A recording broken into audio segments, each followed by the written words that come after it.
Dr. Mitchell, please don't get on that plane to Maui tomorrow. I know this sounds insane, but your daughter just attempted to transfer $850,000 from your account to an offshore company. I stopped it, but, sir, I think she's planning something. The voice on the phone was young, shaky, and belonged to someone I'd never met. It was 11:47 p.m. on a Tuesday, and I'd been grading through old patient files I'd kept from my cardiology practice, trying to decide what to donate to the medical school before my daughter Sarah helped me move to the senior community next month. My reading glasses were perched on my nose, my tea had gone cold, and the last thing I expected was a phone call that would unravel everything I thought I knew about my family. "Who is this?" I asked, setting down my pen with fingers that had performed thousands of surgeries but suddenly felt unsteady. "Alex Rivera. I work at Pacific Coast Bank, the fraud detection department. Doctor. Mitchell, I'm calling you on my personal cell because what I found tonight scared me enough to violate about 6 company policies." I pulled the phone away from my ear, checked the number. Unknown. Could be a scam. At 67, I'd heard every pitch imaginable, but something in the young man's voice made me listen. "What exactly did you find, Mr. Rivera?" "About 3 hours ago, an authorization request came through for a wire transfer from your savings account. $850,000 to a company called Sunset Holdings LLC, registered in the Cayman Islands." The signature looked off. I flagged it, ran it through our verification system. The handwriting analysis came back with only a 73% match to your signature on file. My chest tightened, not the sharp pain that would send most people my age to the ER, but the slow compression of understanding something terrible. "I didn't authorize any transfer," I said slowly. "I know, sir. That's why I called. But here's what really disturbed me." He paused, and I heard papers rustling. I pulled up your account history. Over the past 6 months, there have been 17 smaller transfers, amounts between $5,000 and $15,000, all to the same LLC, total of $167,000. All approved with signatures that our system accepted, but when I looked closer tonight, they're all slightly off, like someone was practicing. The room felt suddenly cold despite the California heat. Sarah, my only child. The daughter I'd raised alone after my wife Margaret died when Sarah was 12. The little girl who used to wait on the front porch after school, desperate to show me her art projects. The teenager who'd held my hand at her mother's funeral and promised we'd always have each other. "My daughter Sarah has power of attorney," I said quietly, "for medical decisions, not financial. Sir, someone with access to your accounts has been systematically draining them. And the timing. You're scheduled to fly to Maui tomorrow at 2 p.m., according to the travel alert on your credit card. Your daughter booked a resort for a week, Ocean View Villa. It's beautiful, by the way. I looked it up. How do you know all this?" "Because I spent the last 3 hours digging through everything after I stopped that transfer. Dr. Mitchell, my mother went through something similar 2 years ago. Her boyfriend convinced her to go on a cruise, then tried to empty her accounts while she was at sea with limited internet. I was in college, studying finance, and I caught it by accident when I was helping her with online banking. By the time we figured out what was happening, he'd taken $43,000. We never got it back. He disappeared." The young man's voice cracked slightly. "When I saw the pattern in your account tonight, and saw the timing with the trip, something in my gut screamed. I couldn't just file a report and go home. If I'm wrong, you can report me, and I'll probably lose my job. But if I'm right..." He didn't finish the sentence. He didn't need to. I stood up, walked to my window, looked out at the quiet street in Pasadena. The house I'd bought 40 years ago when Margaret was pregnant. The home where Sarah had grown up, where I'd taught her to ride a bike in the driveway, where we'd planted roses together after her mother died. "What would you do, Mr. Rivera? If you were me?" "I'd act like you know nothing, go on the trip, but I'd also prepare for the worst. And Dr. Mitchell, I'd really like to be wrong about this, for your sake." After we hung up, I sat in the darkness of my study for a long time. The trip had been Sarah's idea, sprung on me 3 weeks ago. "Dad, you've been working so hard getting ready for the move. You deserve a break. Let Marcus and me treat you to Maui. You always talked about retiring there with Mom." "Marcus, my son-in-law of 8 years. Worked in commercial real estate, or at least that's what he told people. I'd never quite understood what he actually did, and the few times I'd asked for details, Sarah had changed the subject. They lived in a house in Pacific Palisades that seemed far too expensive for whatever Marcus did, but Sarah always said they were fine, that I shouldn't worry. I'd noticed things over the past year, though I'd convinced myself I was being paranoid. Sarah's visits had become more frequent, but shorter, always asking about my retirement accounts, my estate planning. "Dad, you need to update your will. You haven't looked at it since Mom died." She was right about that. She'd even brought her friend, a lawyer, to the house to help me review my documents. I'd signed some papers, grateful for her concern. Then 2 months ago, my longtime doctor, Dr. Chen, had mentioned something odd during my annual physical. "Robert, your prescription records show you've been ordering some medications I don't remember prescribing. Sleep aids, anxiety medications. Everything okay?" I told him I hadn't ordered anything. He'd looked concerned, made a note, said he'd follow up. He never did. I'd meant to call him back, but I'd been busy with the move preparations, and I'd forgotten. Now, sitting in my dark study, those puzzle pieces were arranging themselves into a picture I didn't want to see. I called Alex Rivera back. That young man answered on the first ring, like he'd been waiting. "Dr. Mitchell? I need to know everything. Every transfer, every signature, every detail you found. Can you meet me tomorrow morning? Before my flight?" "Yes, sir. There's a coffee shop on Colorado Boulevard. The Daily Grind. 8 a.m.? I'll be there." I didn't sleep that night. Instead, I went through my files. Found the papers Sarah had brought 3 months ago. Estate planning documents, she'd said. Her lawyer friend had explained them quickly.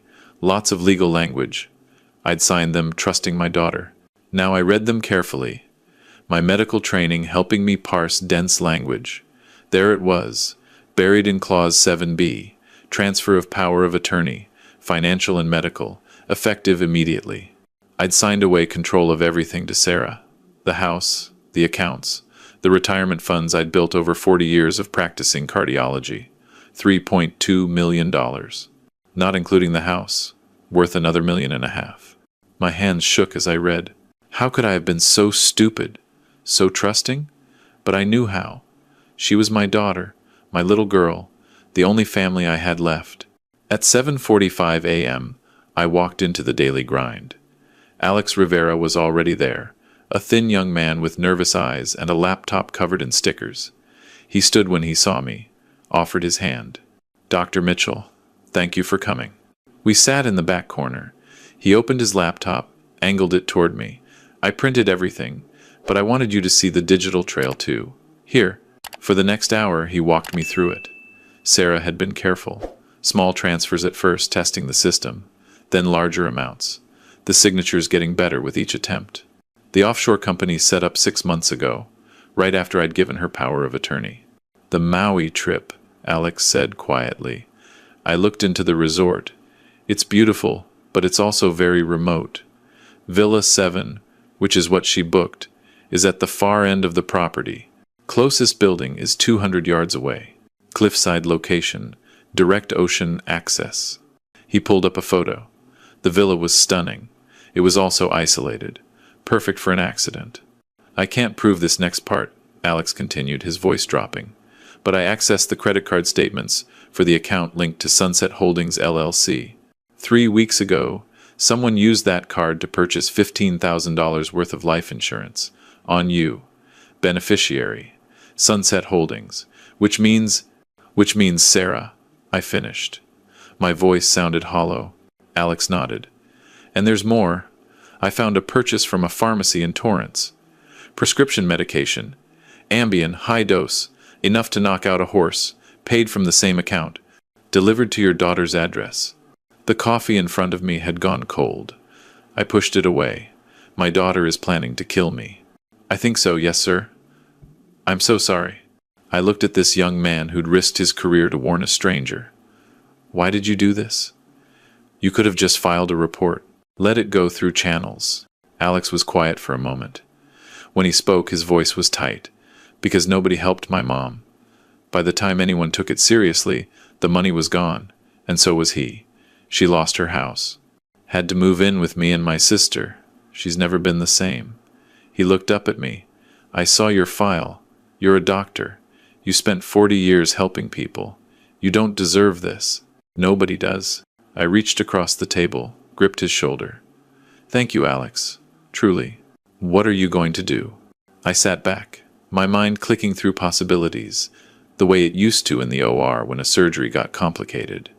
I'm going to Maui. Sir, I'm going to Maui, I repeated, but not the way Sarah planned. I need you to do something for me. Can you stall that big transfer for 3 more days? Tell her there's additional verification needed? I can try. Bank policy lets me flag suspicious activity for 72 hours. Good. That's all I need. 3 days. I pulled out my phone.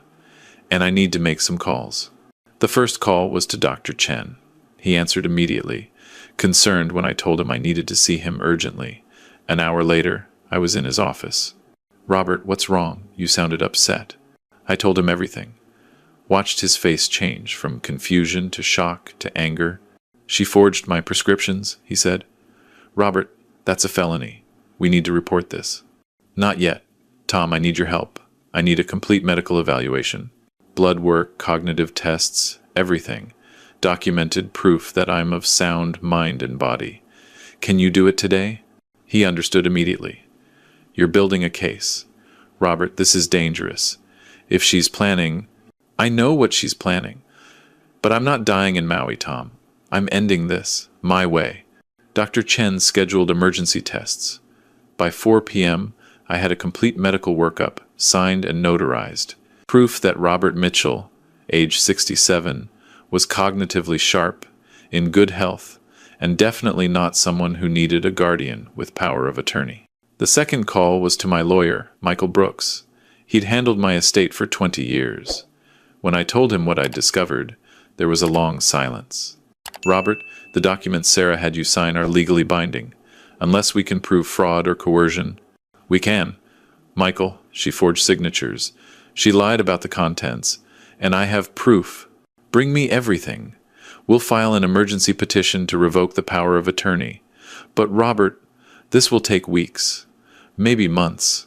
I don't have months. I have 3 days. Draft everything. I'll sign it before I leave for Maui. You're still going? I'm definitely still going. My third call was harder.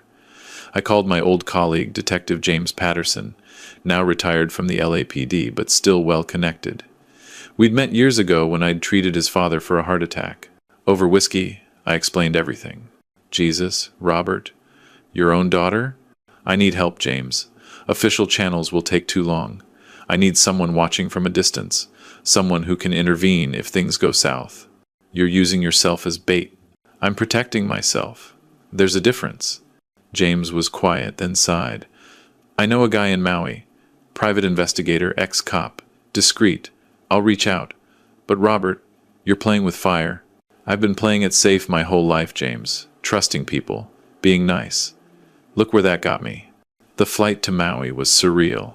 Sarah and Marcus picked me up, all smiles. Sarah hugged me, and I hugged her back, memorizing how it felt. This might be the last time I held my daughter before everything fell apart. Dad, you look tired, Sarah said, studying my face. Did you sleep okay? Not much, I admitted. That, at least, was true. Excited for the trip, I guess. Marcus drove, one hand on Sarah's knee. He was handsome in that generic way of men who spent money on their appearance. Expensive haircut, perfect teeth, designer sunglasses. I'd never warmed to him, but I'd tried.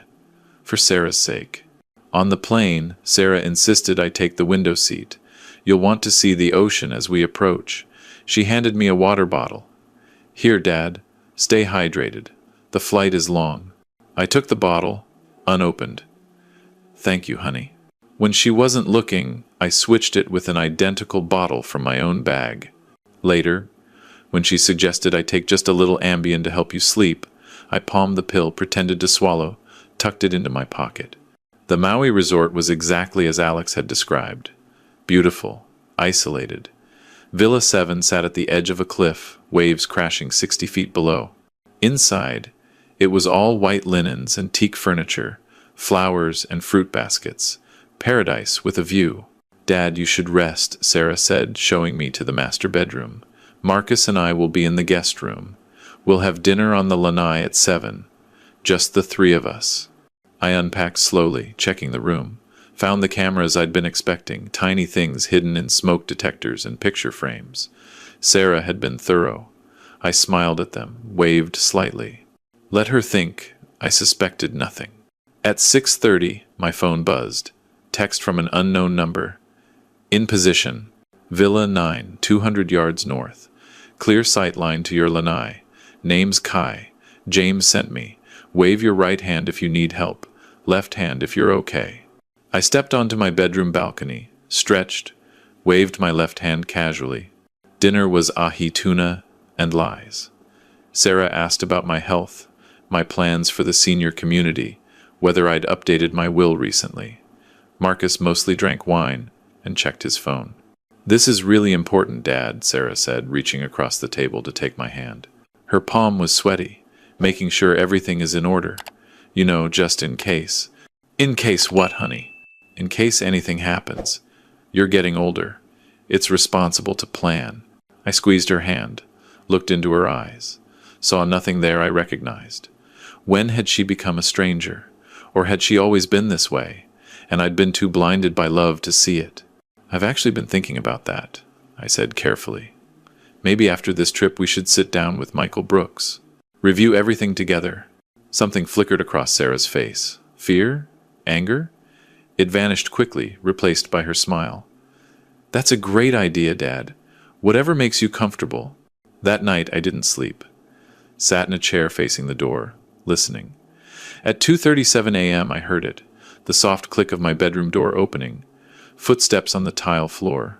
I kept my breathing even, eyes nearly closed, watching through my lashes. Sarah stood over my bed, holding a pillow. She stood there for a long time, just watching the pillows I'd arranged to look like a sleeping body. Then she turned and left. I heard her crying softly in the hallway. The next morning at breakfast, she suggested a hike. There's a beautiful trail along the coast, Dad. The guidebook says it's easy, perfect for seniors. What do you say? I agreed, knowing exactly where this was going. The trail was steep, rocky in places, with several points where a fall would be fatal. Kai had texted me the details overnight. We set out at 10 a.m. Sarah walked beside me, pointing out birds and flowers, playing the dutiful daughter. Marcus trailed behind, filming on his phone. For memories, he said. At the highest point, where the trail narrowed to 3 feet wide with a sheer drop to the rocks below, Sarah stopped. Dad, look at this view. Come stand here, right at the edge. Marcus, get a picture of us. I walked to where she pointed, felt her hand on my lower back, positioning me. Marcus raised his phone. Behind him I saw Kai, hidden in the trees, camera ready. Smile, Dad, Sarah said. Her hand pressed slightly. I turned to face her. Sarah, honey, do you remember when you were 7 and you fell off your bike? Scraped your knee pretty badly? She blinked, confused by the non sequitur. Yeah?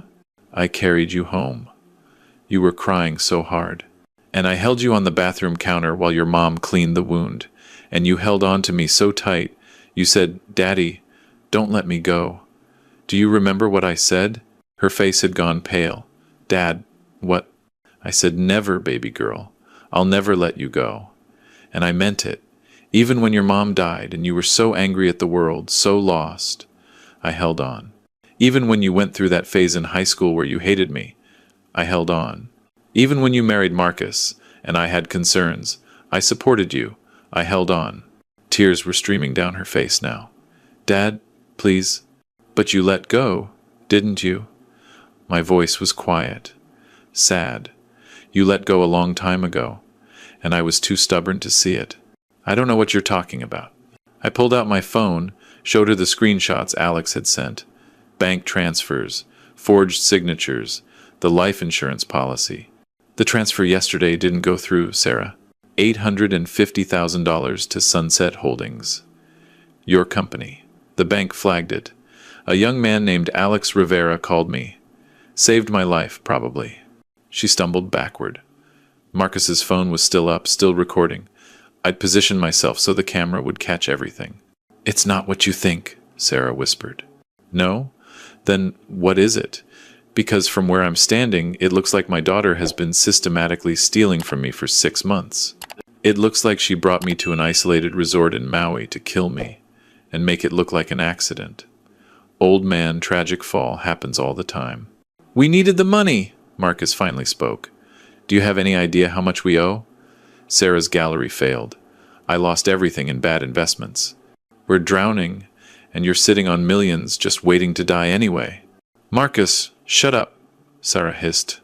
But he was rolling now, angry and desperate. You were going to leave it all to some medical charity anyway. Sarah found your draft will. Why should strangers get our money? We're your family. So you decided to speed things along? Sarah's face crumpled. It wasn't supposed to be like this. Dad, I love you. I do, but we were desperate, and the debt collectors were calling, and I just thought, you're old. You've lived a good life. And we need this. We deserve this. The worst part was, I believed she believed it. She'd rationalized murder into something reasonable. Sarah, when you were 12, after your mom died, you asked me why bad things happen to good people. Remember? She nodded, tears streaming. I told you that people make choices. That's what separates us from animals. We choose. Your mother chose to fight her cancer with everything she had. She chose to spend her last months making sure you'd be okay. She chose love, right up to the end. I stepped away from the cliff edge. You chose something different. Dad, please, we can fix this. We'll pay it back. I'll get help. Just don't. Don't what? Press charges? Sarah, you tried to kill me. Multiple times, from what I can piece together. The medications, the signatures, the trip. How many times did you stand over my bed back home, deciding whether tonight was the night? Her silence was answer enough. I looked at Marcus. I know you're recording. Send that video to yourself, because it's evidence now. Kai emerged from the trees, no longer hiding. Tall, Hawaiian, with a badge visible on his belt. Dr. Mitchell, you okay? I'm fine, Kai. Thank you. Sarah looked between us, understanding dawning. You set us up. I protected myself. There's a difference. I turned to Kai. Can you call the local police? I'll press charges, all of them. Fraud, forgery, attempted murder, everything. Sarah collapsed to her knees, sobbing. Marcus just stood there, white-faced, phone dangling from his hand. I walked past them both, back down the trail. Kai followed, phone already out. Behind us, I heard Sarah screaming my name, but I didn't turn around. Couldn't. If I looked back, I might waver. And I couldn't afford to waver. Not now. The next 3 days were a blur of police statements, lawyer calls, and paperwork. Alex Rivera flew out on his own dime, brought hard copies of everything. The Maui police were thorough. Found the Ambien in Sarah's luggage. Found text messages between her and Marcus discussing the plan. Found the forged documents. My lawyer, Michael Brooks, filed emergency motions. Within 48 hours, the power of attorney was revoked, my accounts frozen and then unfrozen under my sole control, the fraudulent transfers reversed. Sarah and Marcus were arrested. Bail was set at $500,000 each. I could have paid it, didn't. The trial was 4 months later. I sat in the courtroom and listened to prosecutors lay out the evidence. Sarah's lawyer tried to paint her as desperate, mentally unwell, manipulated by Marcus. Marcus's lawyer blamed Sarah, said he'd been coerced. Neither story held up against the evidence. The jury took 6 hours to convict them both. Conspiracy to commit murder, multiple counts of fraud, elder abuse. The judge was a woman in her 60s who'd looked at me with something like sympathy. Mr. Marcus Henderson, you are sentenced to 8 years in state prison, Mrs. Sarah Mitchell Henderson, given your additional charges of forgery and fraud, you are sentenced to 12 years, with possibility of parole after 8. Sarah looked at me as they led her away in handcuffs. Her mouth formed the word daddy, but no sound came out. I looked away. Outside the courthouse, Alex Rivera was waiting. He'd flown out for the sentencing. Used vacation days he probably couldn't afford. Dr. Mitchell, how are you holding up? Honestly? I don't know. I sat down on the steps, suddenly exhausted. She's my daughter, Alex, my little girl, and I just sent her to prison for 12 years. Alex sat beside me. You didn't send her anywhere. She made her choices. You just refused to die for them. Doesn't make it hurt less. No, he agreed. I guess it doesn't. We sat in silence for a while, watching people come and go from the courthouse. Lives intersecting, justice being dispensed, stories ending and beginning. My mom asked me to tell you something, Alex said eventually. She said to say that choosing yourself doesn't make you selfish. It makes you human. And that she's proud of me for helping you, because now maybe I saved someone else's mom from going through what she did. I looked at this young man who'd risked everything to warn a stranger. Your mother is a wise woman, and lucky to have you. I was lucky to have you cross my desk that night. Otherwise, I might have spent the rest of my life wondering if I should have done more. Now I know I did everything I could. We exchanged information, promised to stay in touch. He flew home to San Diego. I drove back to Pasadena. The house felt different now, empty in ways that had nothing to do with physical space. I walked through rooms full of memories, and for the first time, I let myself grieve. Not for what I'd lost that had died long before the trial, but for what had never really existed. The daughter I'd thought I had was a fiction I'd created, ignoring every warning sign because I'd wanted so badly to believe in her. I called my lawyer. Michael, about my estate. I want to make changes. Over the next week, I rewrote everything. Created a foundation in Margaret's name, dedicated to helping elderly people avoid financial exploitation. Funded scholarships for young people like Alex who wanted to work in fraud prevention. Set up a trust for my granddaughter, Sarah's daughter, who was 19 and away at college, devastated by what her mother had done. She hadn't known, and I made sure she understood I didn't blame her. She'd get money for education, for life, but carefully structured so Sarah could never touch it. The rest would go to medical charities, research, free clinics. The things Margaret and I had always talked about funding when we were old. 6 months after the trial, Alex Rivera called. Dr. Mitchell, I have news. My bank promoted me. Head of fraud prevention for Southern California. They said your case put me on the map. I'm getting to build a whole department around protecting vulnerable clients. Alex, that's wonderful. Congratulations. I couldn't have done it without you, without your case. So thank you. Thank you? Alex, you saved my life, and you validated that it was worth saving. That matters more than you know. After we hung up, I sat in my study, the same room where Alex's call had come that night, and I thought about choices. Sarah had chosen greed. Marcus had chosen enablement, but Alex had chosen courage. Dr. Chen had chosen loyalty. Kai had chosen to help. Michael had chosen diligence. And I had chosen myself. Chosen to fight back instead of being a victim. Chosen justice over family loyalty. Chosen a hard truth over a comfortable lie. It wasn't the ending I'd wanted. When Margaret died, I'd imagined growing old with Sarah visiting on weekends, grandchildren filling this house with noise and life. Instead, I was alone, but I was alive, and I was free. I still think about that night sometimes. The sound of my bedroom door opening at 2:37 a.m., the sight of my daughter standing over what she thought was my sleeping form, holding a pillow. I think about how close I came to being another statistic, another elderly person who fell or took too many pills or had an unfortunate accident.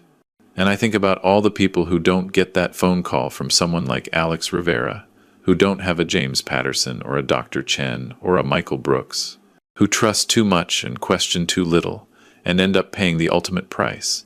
I'm 71 now, 4 years later.